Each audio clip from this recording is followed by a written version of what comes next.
Sir ये हमारा अविटा 4 ventilator है। ये इसका वर्जन है। ये इसका स्टैंड बाय मोड है।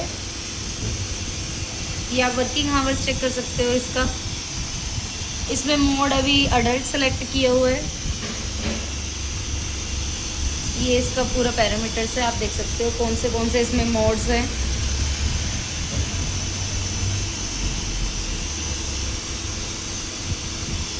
और ये वेंटी की कंडीशन है, मैं अभी आपको चेक करा देती हूँ।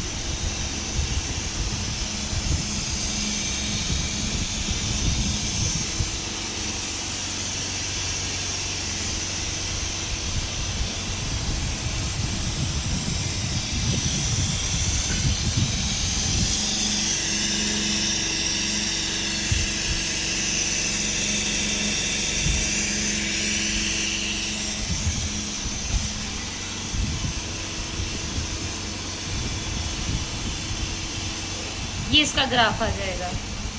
ग्राफ भी चेंज कर सकते हो आप। फ्लो में देखना हो, प्रेशर में देखना हो, लूप्स देखने हो, ये लूप्स आगे इसके।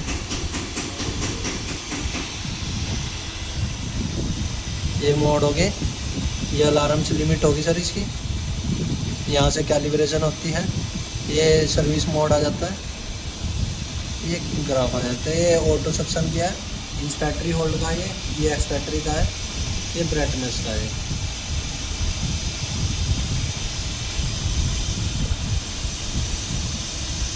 ये स्टैंड बाय करने का है। ये अलार्म आ रहा है, इसको यहाँ से रीसेट करना है, ठीक है। और दोबारा चालू करना है तो ये